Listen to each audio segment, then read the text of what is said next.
You need to be making $187,000 a year to comfortably afford a normal house in 2026. Not a mansion, not a house with a pool. A normal 3-bedroom house in a normal neighborhood in a normal American city. $187,000. The median household income in America is $84,000, which means most of this country is about to make the most expensive mistake of their lives. Here's what nobody is going to tell you before you sign those papers. The bank will approve you for a mortgage you absolutely cannot afford. And the number they give you is deliberately designed to be as high as possible. We're going to break down exactly why. There is a hidden monthly cost on a $500,000 house that most buyers don't find out about until after they've already moved in. It adds hundreds of dollars to your payment every single month, and it does not go away for years. And there is a specific income threshold where buying a $500,000 house flips from financial suicide to actually smart. Most people never hit that threshold, but the ones who do follow a very specific path to get there. I'm going to show you exactly what that path looks like. Let's start with the down payment, because this is where 90% of people's homeownership dreams die before they even begin. The traditional rule is 20% down. On a $500,000 house, that is $100,000 cash. $100,000. The median savings account in America has $8,000 in it, so you are not slightly short of the down payment. You are $92,000 short of the down payment. And here's the part that should make you genuinely angry. Every year you wait to save that $100,000, housing prices go up. So the target is moving away from you faster than you can run toward it. At a 10% annual appreciation rate on a $500,000 house, that house costs $550,000 next year, which means you now need $110,000 down. You saved $8,400 this year. The down payment requirement grew by $10,000. You are going backwards. But okay, let's say you decide to skip the 20% down. Most people do. You put down 5% or 10%. The bank will approve you. They will shake your hand and congratulate you. And then something happens that nobody talks about in the listing description. You get hit with PMI, private mortgage insurance. This is a fee you pay every single month for the crime of not being wealthy enough to put 20% down. It is not insurance that protects you. It protects the bank. If you default, they get paid. You get nothing. And it costs anywhere from $200 to $400 per month. You are paying hundreds of dollars every month for insurance that has zero benefit to you. That is the poverty tax on homeownership, and almost nobody talks about it. Now let's build the full monthly payment. You put 10% down, $50,000 that you somehow scrape together. Your loan is $450,000. At current interest rates between 6% and 7%, your principal and interest payment lands at $2,800 to $2,850 per month. That is just the loan. Add property taxes, $4,000 to $8,000 per year. That is $500 per month being conservative. Add homeowners insurance, another $250 to $350 per month. Add maintenance, 1% of home value per year. On a $500,000 house, that is $5,000 a year, $417 per month. For the water heater that explodes on a Sunday night. Add the PMI, mortgage $2,850, property taxes $500, insurance $300, maintenance $417, PMI $300. Your real monthly cost of owning a $500,000 house is $4,367 every single month. Before you buy a single piece of furniture, before you pay for groceries, $4,367.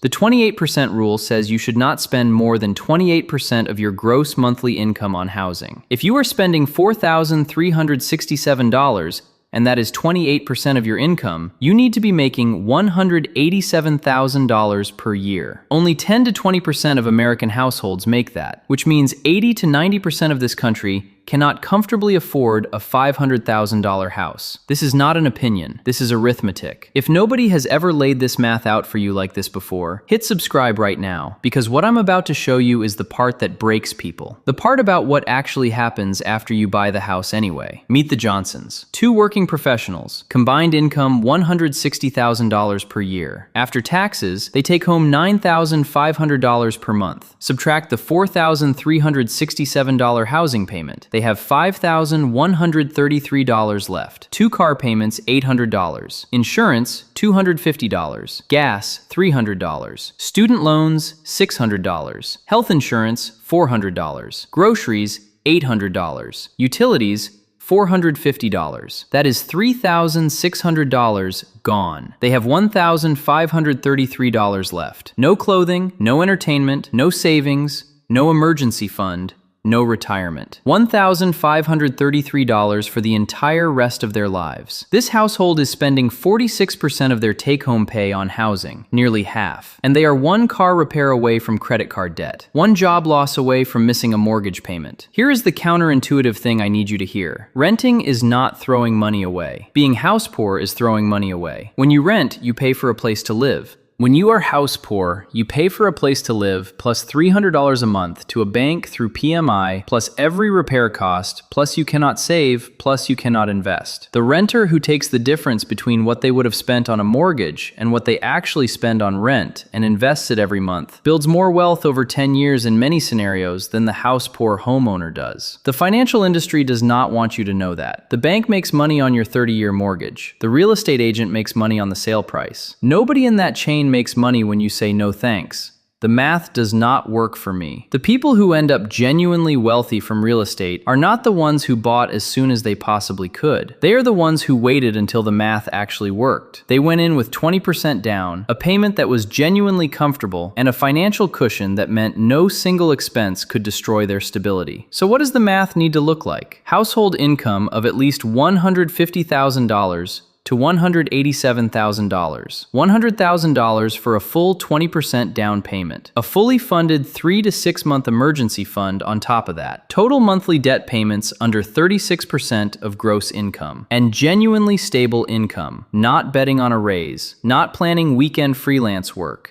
Stable. If those conditions are not met, the math says, wait. Here is your exact action plan. Step 1. Run your real number tonight. Take your gross monthly income and multiply it by 0.28. That is your maximum comfortable monthly housing cost. If the total real cost of owning the house you are looking at exceeds that number, the house is out of your range. Do this math yourself tonight. Step 2. Calculate your actual down payment timeline. Take $100,000. Subtract your current savings, divide by how much you realistically save per month. That number is your months to down payment. If it is longer than 36 months, you need to either increase income, reduce expenses aggressively, or consider a lower price range. Step 3. Build a housing fund that earns money while you wait. Open a high-yield savings account today. Marcus, Ally, or SoFi are all paying 4 to 5% APY right now. At 4.5% on $50,000, that is $2,250 per year in free money,